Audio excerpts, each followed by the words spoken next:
Well, it's a very red screen that we have at our hands. 350 points lower for the Nifty, 1.5 points percentage point decline, and the bulk of it has actually happened in the last 30 minutes or so. The Nifty is below the mark of 21,300, a very sharp knock across the board. Of course, the biggest culprit today is Nifty Bank. That's down 2.5%. It's a 1,200 point slide that we are seeing on the Bank Nifty at this point of time. HDFC Bank is at the 52-week low levels. You also have IDFC First Bank, which is reacting negatively to its earnings, so a 7.5% cut, and IndusInd Bank, wherein the earnings were largely in line with expectation with some pockets of worries. The stock had seen a slide of 2.5% a couple of days after earnings. Today as well, it's seeing a further cut of 7%. And even AU Small Finance Bank, Bank of Baroda, they're all coming under a lot of pressure. So that is where the pain point really is. India Wix too had surged almost 10% on an intraday basis. This is the week of monthly expiry. It's a truncated week with only 3 working days. But nonetheless, there's a lot of volatility in the market right now. And the earnings scorecard should come up for you on the screen as well. While there are outliers, the likes of Cipla, ICICI Bank, etc., which are holding up in the green, bulk of the earnings that we have seen over the last couple of days are not very healthy. You have, declines coming in on the likes of Chennai Petro, Spandana Spurti, REC just came out with earnings.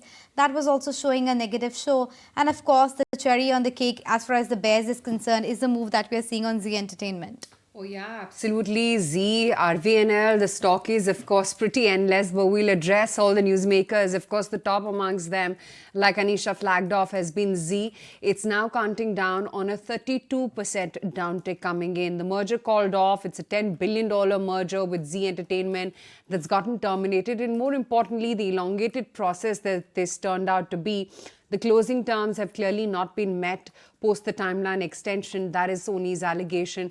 So yeah, the deal is totally called off. Having said that, the rooftop solar power project, something that the Prime Minister announced just yesterday, that 1 crore households are going to get rooftop solar panels. That's auguring well for the likes of Tata Power, Sterling Wilson, Worry, etc. Having said that, even names like Tata Power have ebbed off and given up most of their morning gains. There's, of course, Sun Pharma, wherein CLSA has continued to maintain a buy topic, they're calling it in their pharma space.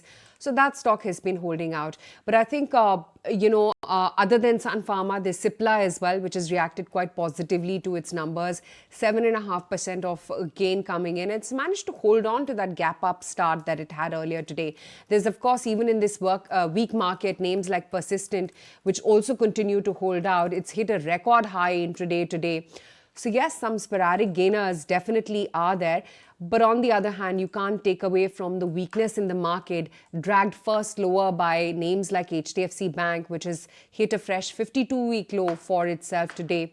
And it doesn't seem like the selling is getting abated. In fact, once again, the trend that you saw last week, that the weakness on HDFC Bank rubs off on the others as well. Look at IndusInd Bank, that's standing put at a cut of about 6% right now. SBI is down 4.5% in trade, and there's Axis as well, which is lower by about 3% or so. In fact, let's pick up this discussion forward. We have Kunal Naresh joining in as always. Got Jonathan Shizel as well to talk about the fundamentals of the market. Kunal, first to you and largely on the Nifty Bank, because that's looking weaker than the overall index right now. Well, yeah, and I think that's been the shape, since the last 5 days. I think particularly when HDFC Bank delivered results in the index as well as the stock showed a lot of weakness. I think from there, the pain is just accentuated for the Bank Nifty because IndusInd Bank is the other name which has moved lower. You've seen IDFC First Bank also managing to break below that 80 mark, or it's just on the verge of breaking below that 80 levels. Bandhan Bank and many of the other banking names have already gone through a correction in the last, I think, 1 to 2 weeks. So I think it's more to do with the sentimental damage across the Bank Nifty, and I think that's now putting pressure on the indices. I think we are, we've broken below the 21,500 mark, which was the 2-day or a 3-day swing support for the index, and 46,000, 45,800 on the Bank Nifty has been broken decisively. So I think we could now be looking at a further continuation of the downtrend for the indices for the next few days. Wow, so continuation of the downtrend. But if I had to take it across to Naresh and talk about those support levels, from where would you think buying will start emerging both on Bank and Bank Nifty, Naresh? So both have come to very important price points. 21,000, 21,200 was the last major support band for the Nifty. We are getting close to that. In terms of the Bank Nifty, you've actually covered the whole gap also around this 44,500 to 44,800 mark. Very close to it. So out here, looking out for reversal signals, we are close to a short-term, say, recovery possibly from here on. So looking at a recovery case wherein once we start bouncing above 21,300 on the spot levels, that would be a confirmation of a bounce. Okay, let's take it across to Jonathan Chizelle as well and find out what he's making of the market right now. Jonathan, hi, afternoon. Is the market falling under its own weight? Yes, there was a standalone weak number from HDFC Bank, but that aside, what do you think is leading to this relentless sell-off in India? Yeah, I mean, obviously relentless in the very short term. The market's been an exceptional performer for some time. I think, interestingly, today, perhaps with what's been happening out in China, where there's another sort of rumor of further support or attempts at support with their domestic stock markets, that maybe if some foreign investors, for example, believe that that's actually going to come through, maybe we'll see a little bit of money in the very short term come out of India and switch into a very oversold and very cheap market that Chinese equities are. So that's probably also a sort of a supplementary factor in the background as well. Okay, just looking at the weakness right now, Z, of course, is seeing undue selling, 30% lower now as we speak, or more than that, actually. 31% is the fall that you're seeing on the stock. But today, there's also Reliance, which is down 2%. L&T is down 1.5%. ITC is down 2% as well.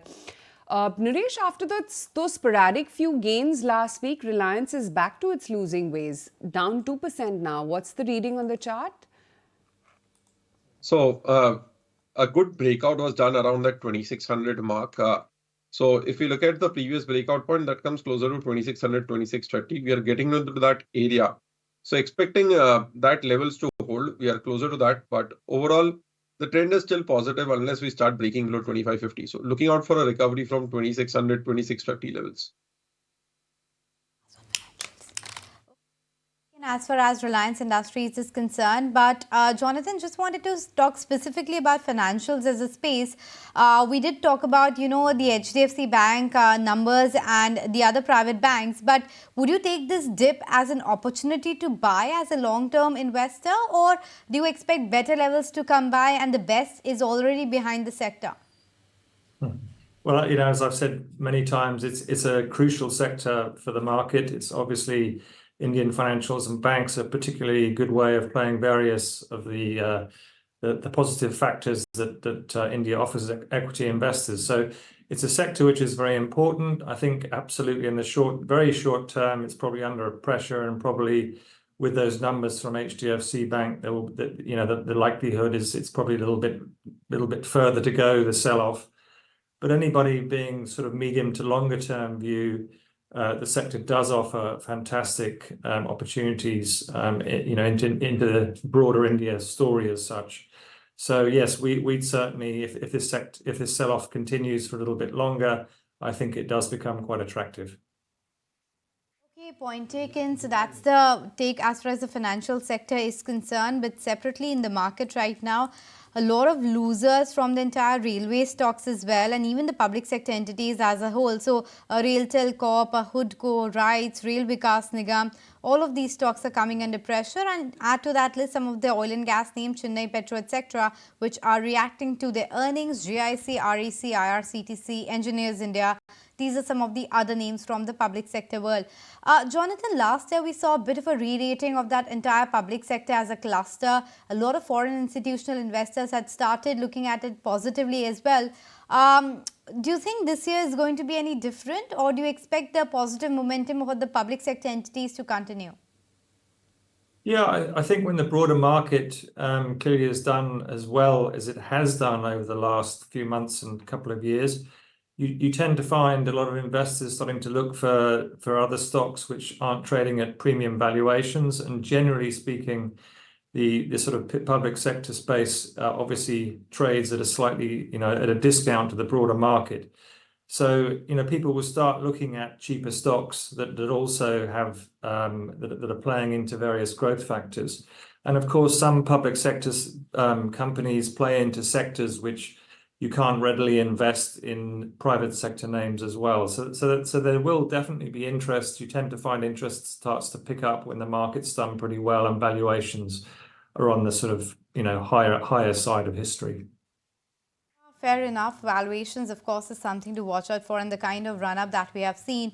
But in the meantime, just taking stock of the other big movers, solar space is one which is actually holding up in the green. So Borosil Renewables, Asahi India, a lot of these other names are also doing okay. Sterling and Wilson Solar, despite the kind of sharp cut that we have seen in markets, these stocks have managed to hold up okay. And the other space, of course, is pharma as well. For Z Entertainment, just wanted to point out that it's down 32% now.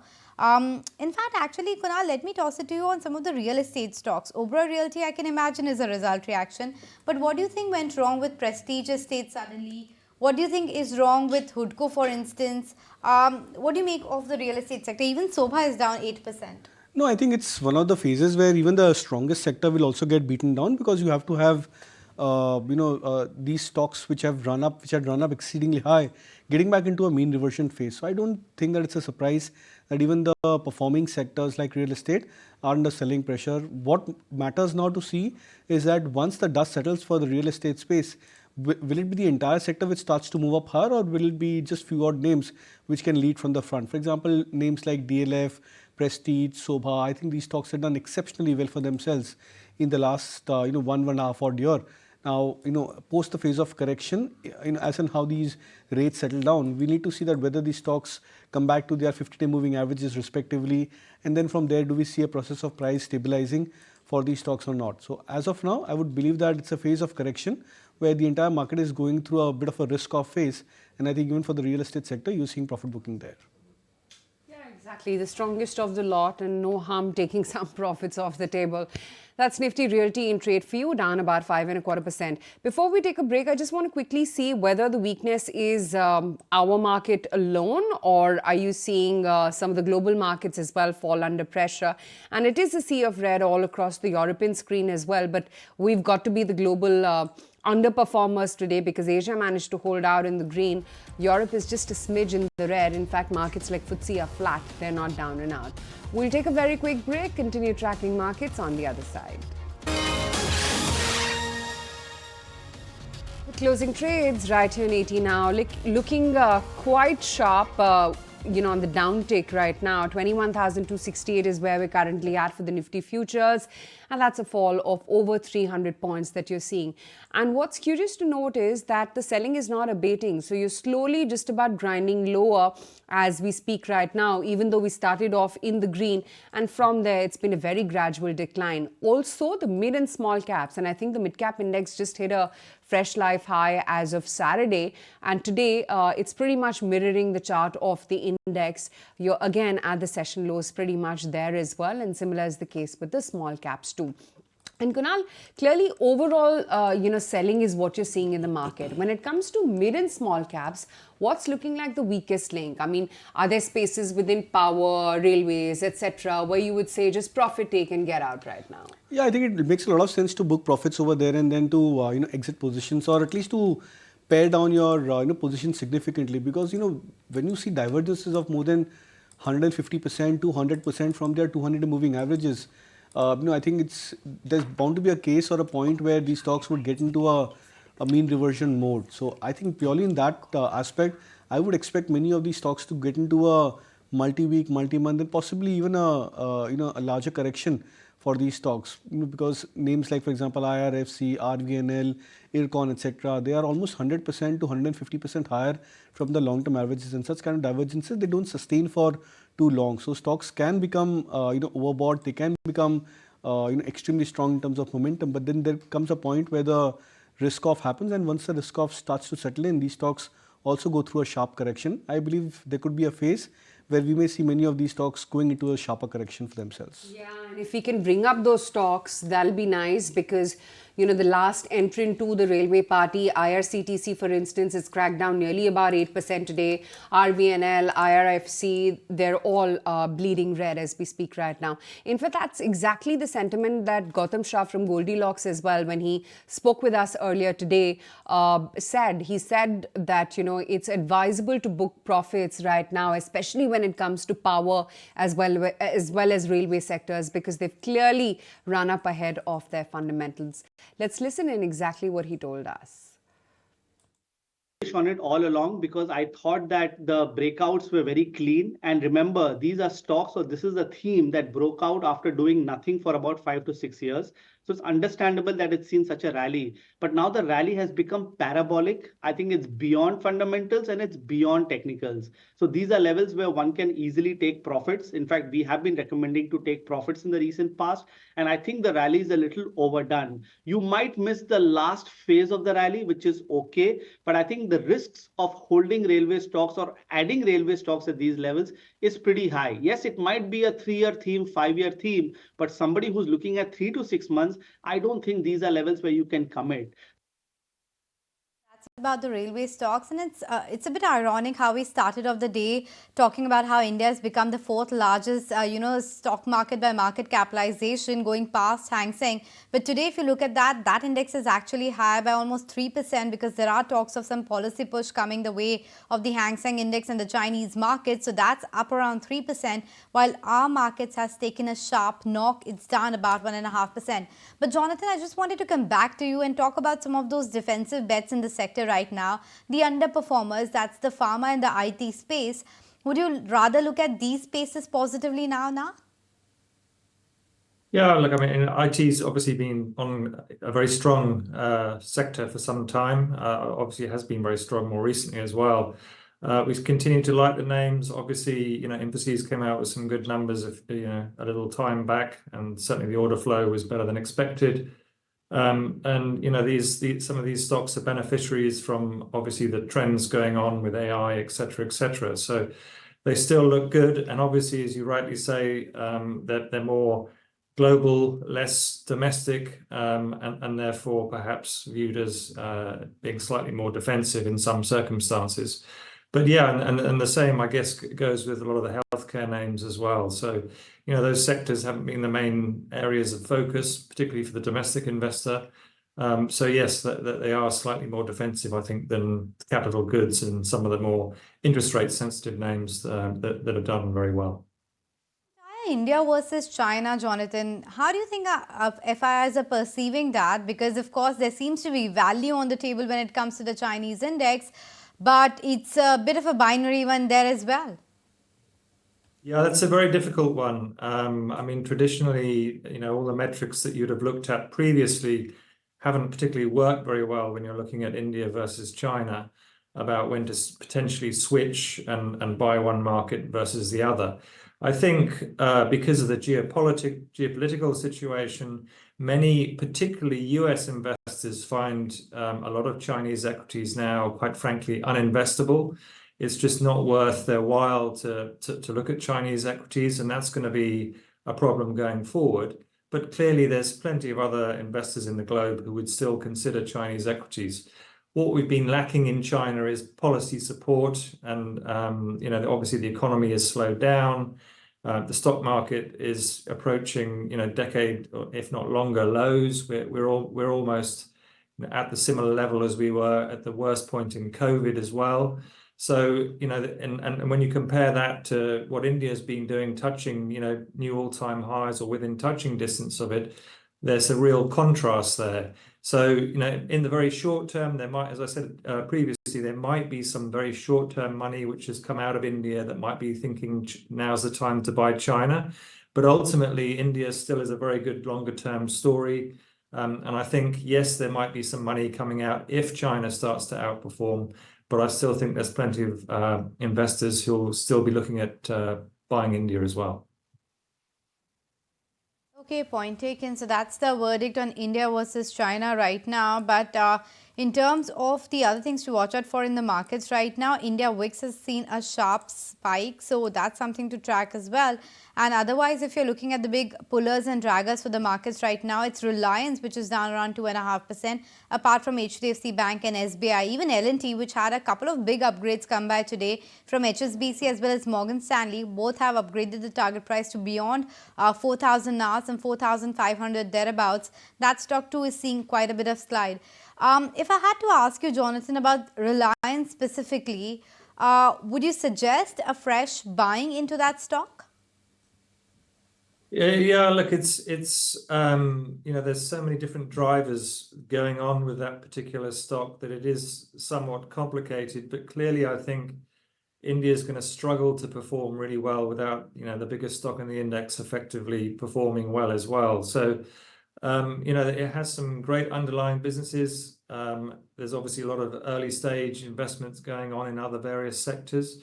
It's a stock that we don't actually own, for various reasons, but I think it is clearly a very important one.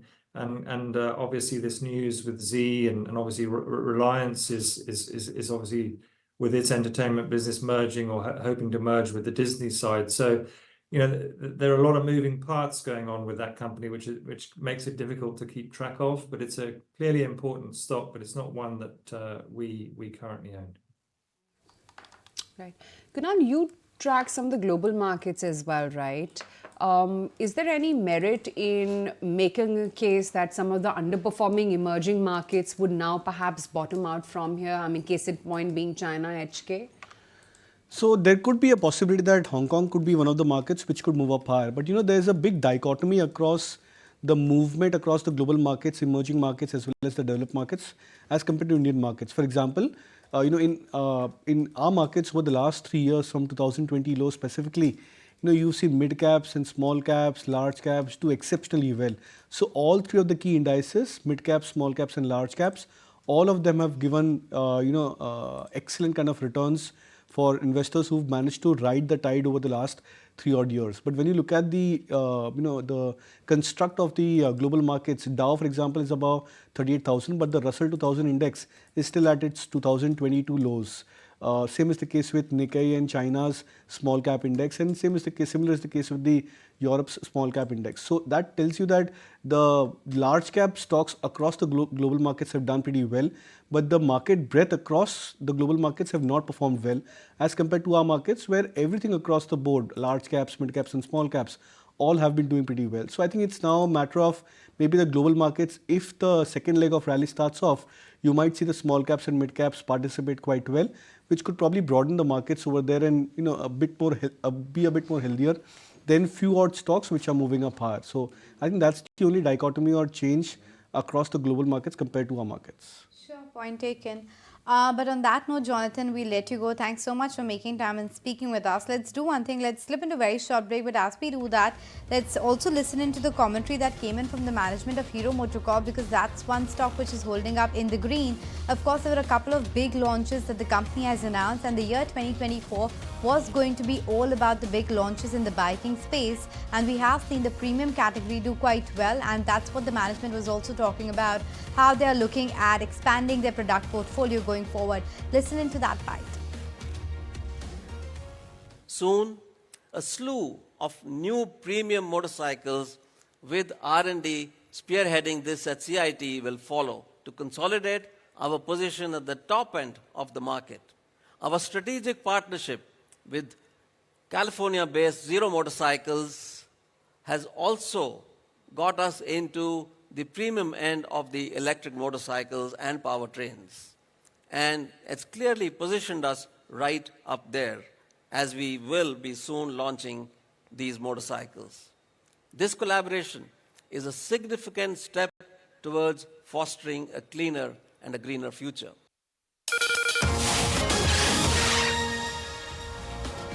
Well, there's no buying on dips at the moment. In fact, we are just going below the mark of 21,200. Intraday basis, we did dip below that mark. Let's see whether buying emerges at some level or not, because the Nifty Bank is down over 1,000 points as we speak, and the culprits continue to be the same.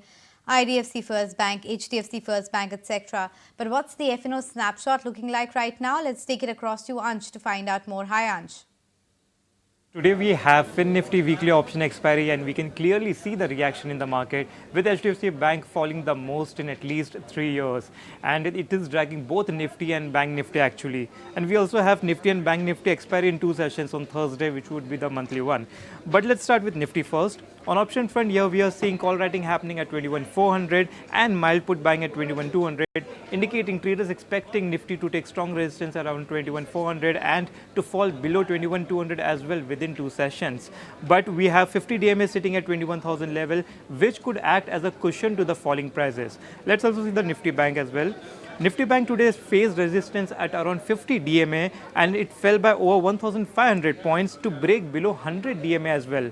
On option front, we are seeing call writing happening at 45,000 level, which is the current level only. And apart from that, we also have call writing happening at 45,500, indicating strong resistance around these 2 levels. Whereas on downside, we are seeing mild put buying happening at 44,500 level, which means traders are expecting more 500 fall in the index. So in a nutshell, Nifty looks bearish till 21,400, 500 level, stays protected on upside, whereas the same for Nifty Bank till 45,500 stays protected on upside. So keep an eye on these levels. Okay, point taken. Thanks, Ansh, for that. But let's take the CT picks with our technical experts. Naresh, what's the closing trade idea? So that would be a buy on ICICI Bank. That's shown a lot of relative strength post the numbers. At 1,020, 1,030 levels looks like a good entry point. Would keep a stop loss at 1,010. Expect a move towards all-time high soon. Your list? So that will sell on Bajaj Finance. The stock has made a fresh swing low, breaking past below the 7,200 to 50 support. So would be a good shorting candidate for the next couple of days. Okay, that's the take coming in on, what the closing trading ideas are. But let me also welcome on board Kunj Bansal and find out what he's making of the market. We will go to him just shortly. But let's take it across to Sharad as well and find out what the dealing room mood is like right now and what are the stocks being talked about. Yes, we have been speaking with dealers and a lot of selling coming in from HNI segments and also in certain DI counters. The stock which we have picked up is GMR Power, where HNI selling has been rampant. At least 3 lakh shares have been exchanged and over the last 15 minutes as well. Now, importantly, almost 6.3% stake is held by non-retail investors. And the stock itself has just fallen below its 50-day moving average as well. Recently, the stock did get a big order coming in from REC on a large contract on financing. But however, if you look at the channel checks, that they are suggesting that the long-term growth story remains intact. As analysts have stated that they're expecting a larger guarantees coming in for financing from government agency. And also it's expected that large smart meter orders would be coming in from the state governments as well. But overall, there has been selling happening and HNI selling has been happening for GMR Power. Okay, thanks so much, Sharad, for that. We are watching out for that one. But Karur Vysya Bank is actually doing quite okay. It's 9% higher. And Petronet LNG is the other one, which has been on an uptrend. Kunal, of course, you had Petronet LNG as one of your top bets. But at 260 level, what's the next call?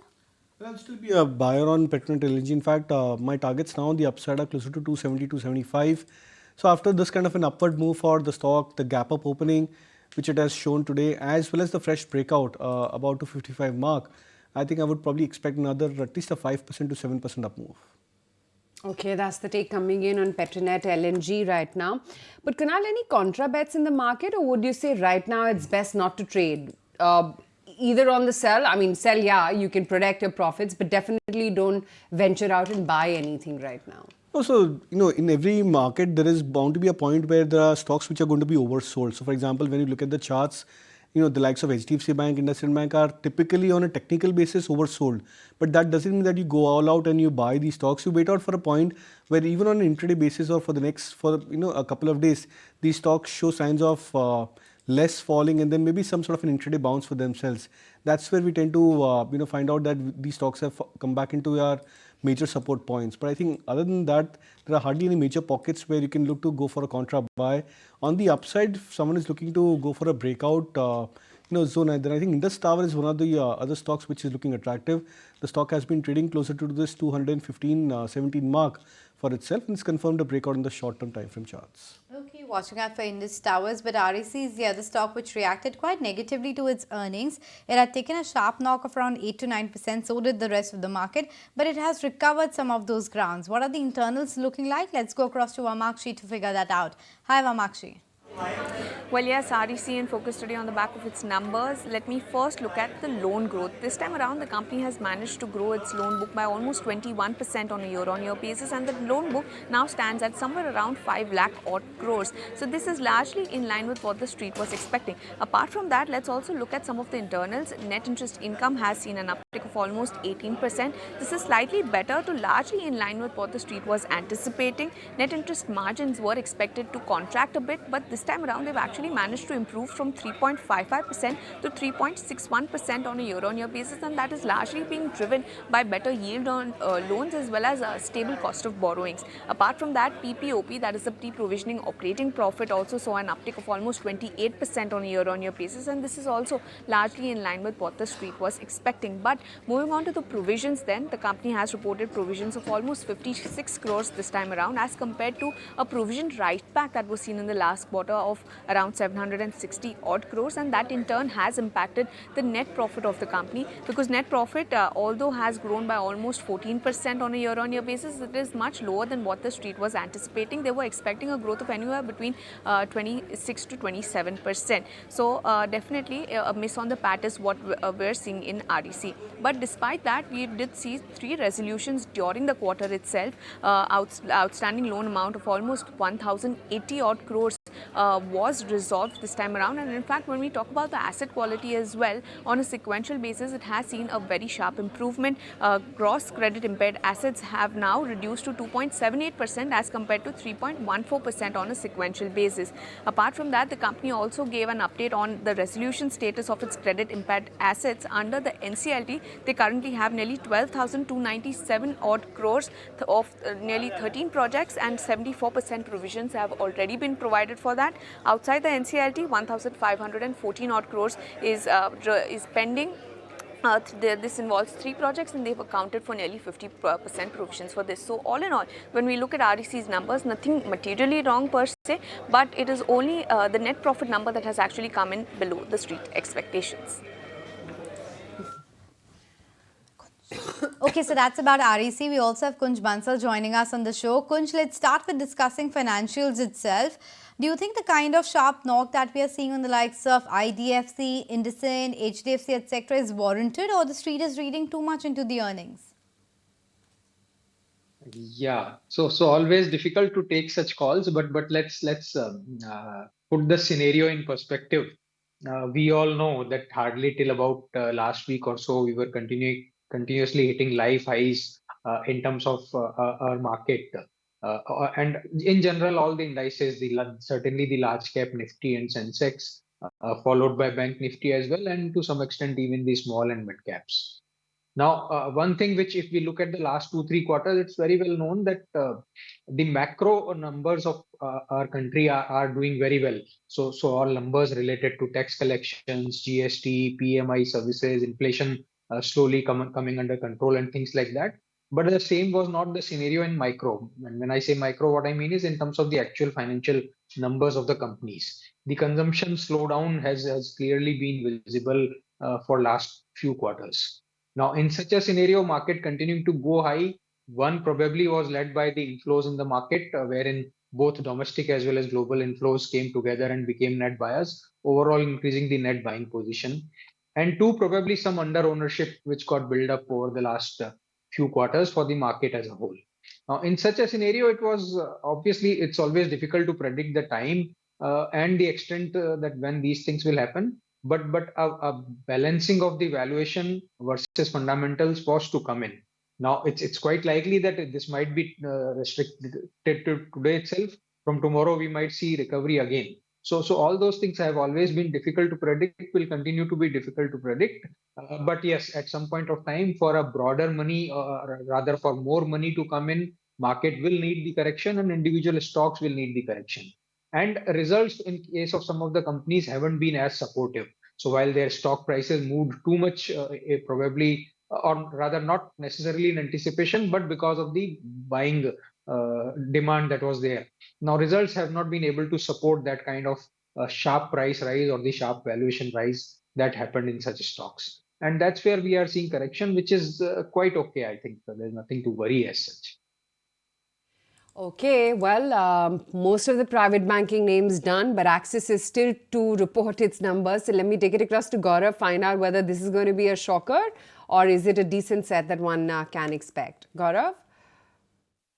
So if we talk about Axis Bank, Street is actually a little bullish about Axis Bank, and they believe that the bank is going to outperform the Street's expectation, at least in this quarter.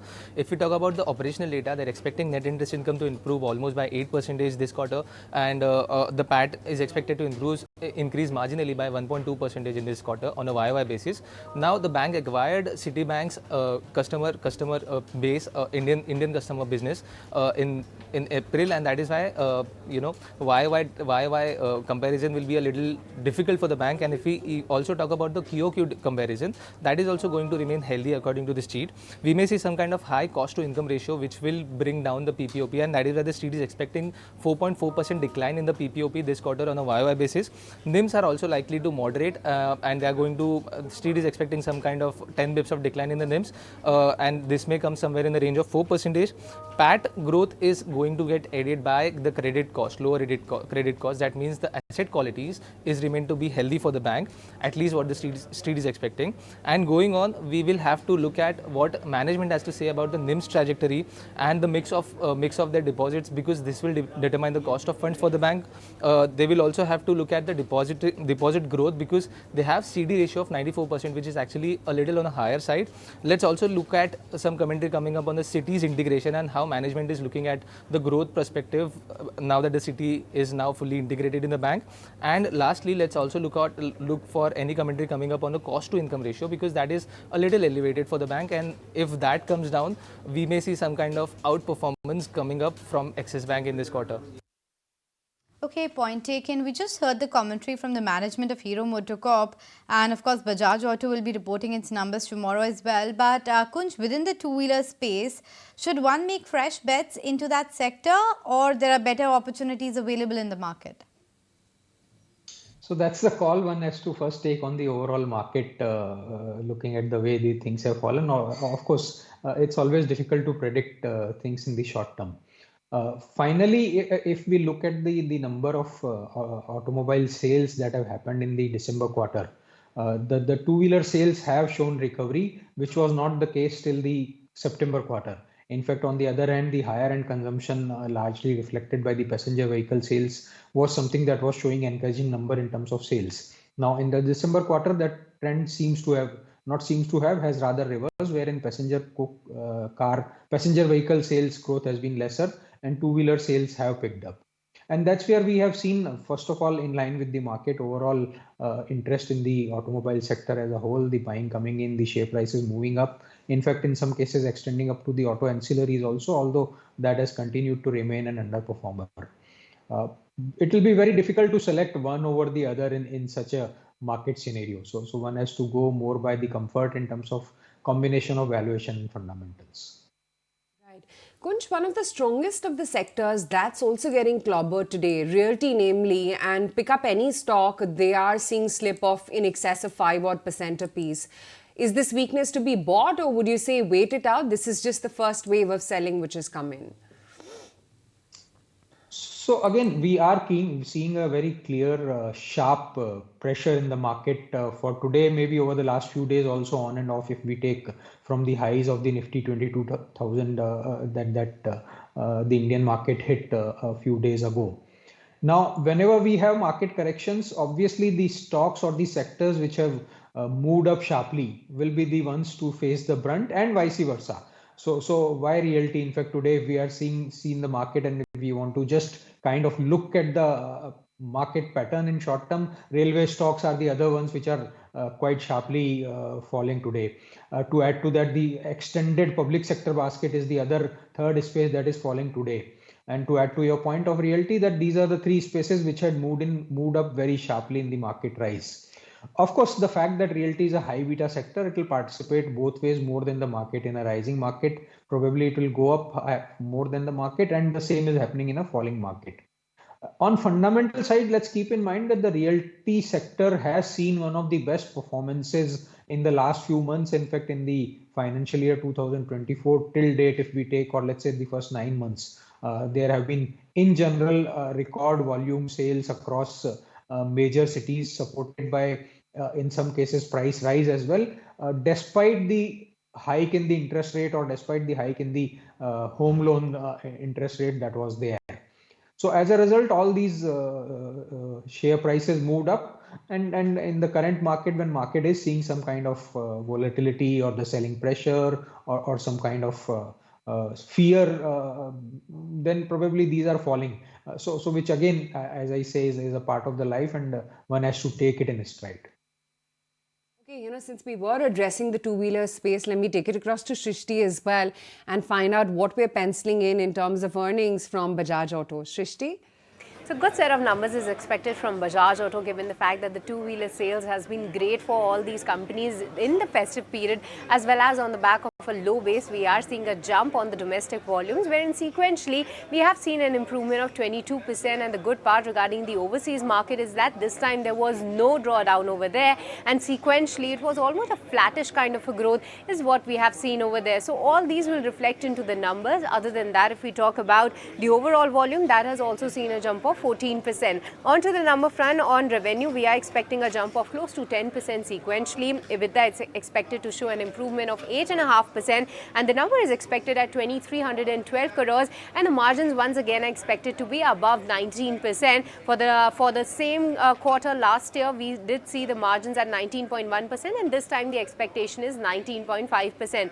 Onto the profit figure, sequentially we are expecting a jump of 30% at 1,961 crores, given the fact that the premium segment has been doing well for Bajaj Auto. The company has been taking price hikes, and all these will play into the earnings of the company. Yes, indeed, the stock has already seen a good run up on the back of the volume push as well as the buyback announcement. But this time as well, we are expecting a good performance onto the number front on the back of a strong volume performance and better realizations. Other than the number front, we will be watching out for the demand trends that the company is looking forward for in the year 2024, and the recently launched new Bajaj Chetak. How is the initial performance and the feedback on that? We will be tracking all these details as well. So a good set expected from Bajaj Auto. Back to you. That's about Bajaj Auto. But the other space I want to discuss with you, Kunj, is the pharma sector. Today, of course, there was a note from CLSA wherein they've upgraded quite a few stocks and the target price has been increased. Sun Pharma, the top pick in the sector, from 1340, the target price has been increased to 1610. Apollo Hospital, the target has been increased all the way to 7,000 rupees versus 5,870 earlier. Cipla, Abbott India, Zydus Life, Dr. Lal Path Labs, Lupin, these are some of the other names that they're talking about. What do you like within pharma? Is Sun Pharma your preferred bet as well in the sector, or given the strong show from Cipla, that is also something which is also an investable idea? Yeah, so individual stock ideas will always be difficult to find out, but if we look at the top-down analysis of the market, for last I think 3-4 months or so, finally we are seeing a participation coming in pharma sector. In fact, why participation? In fact, it has outperformed the buying demand coming in, and it's on the back of I think at least 4 years of underperformance of the pharma sector as a whole that has been there. Also, to support that, the fact that in today's sharply down market, pharma is kind of proving its beta nature of being defensive or being low beta by holding, or in fact, in some cases, the stock prices moving up as well. So I think that kind of outperformance in pharma sector should continue, given the way the markets have, in terms of valuation parameter, become quite matured. And that's why incremental money coming in will be looking at the under-participated sectors and stocks and under-owned sectors and stock. Over and above that, wherever there is a support of the financial numbers, the quarterly numbers, that will be the added incentive. And that's where we can see continuing interest coming in the pharma sector if market volatility, specifically if market volatility continues.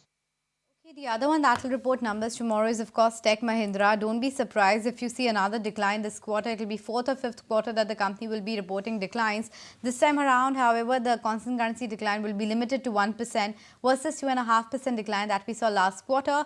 Margins are also will continue to be very tepid.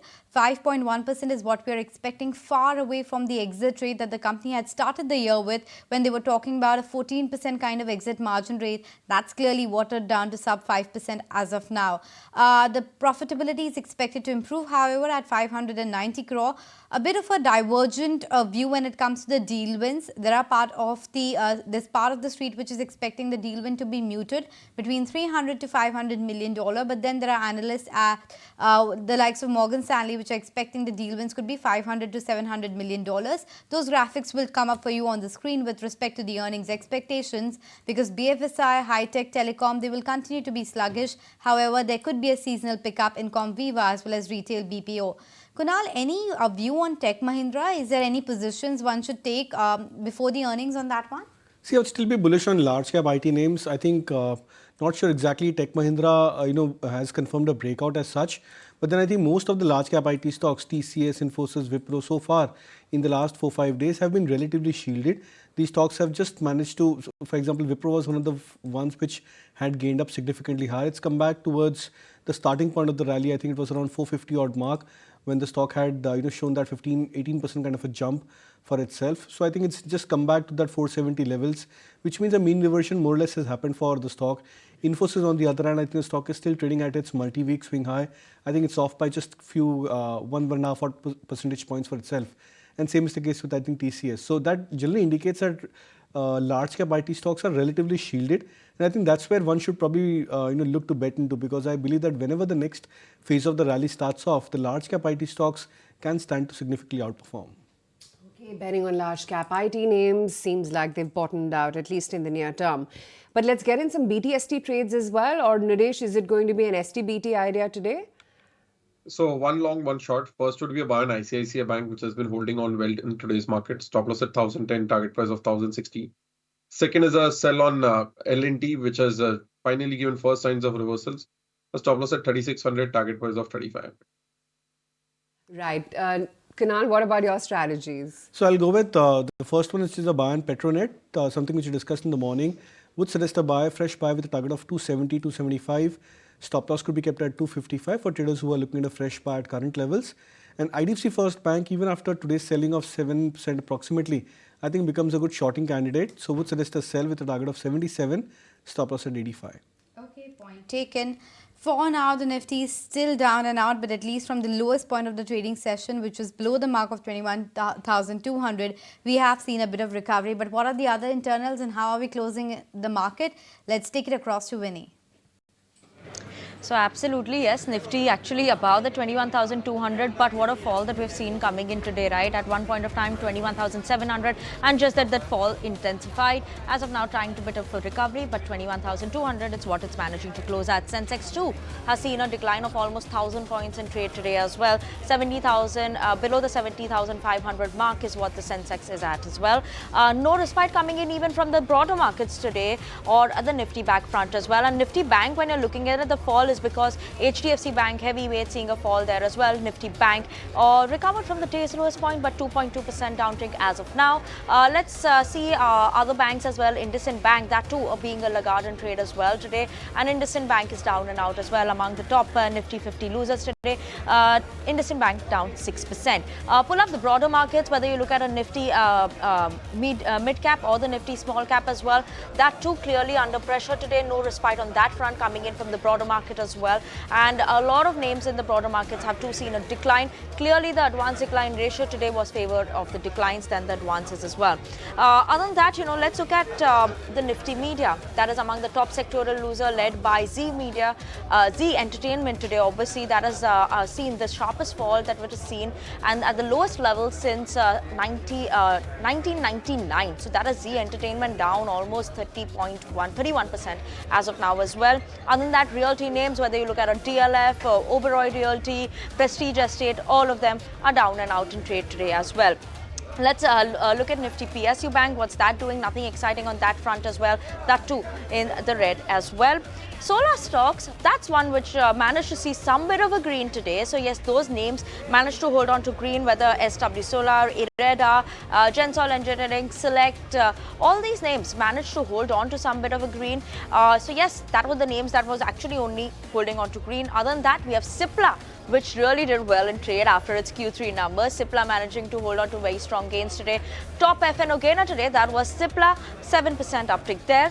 Other than that, Persistent Systems, that was also hit a record high level today intraday trade. Persistent Systems among following Cipla was in terms of the top FNO gainer today as well. Let's look at the railway stocks, right? Nothing exciting happened on that front today as well. Whether on Ircon International or whether you look at an RVNL, Railtail, all of them clearly under pressure as well. So yes, that was how the market setup looked like. No respite today, and Nifty closing around the 21,200 level. That's how the market is looking at. But with that, let's wrap this edition of Closing Trades. It's a goodbye from Team ET.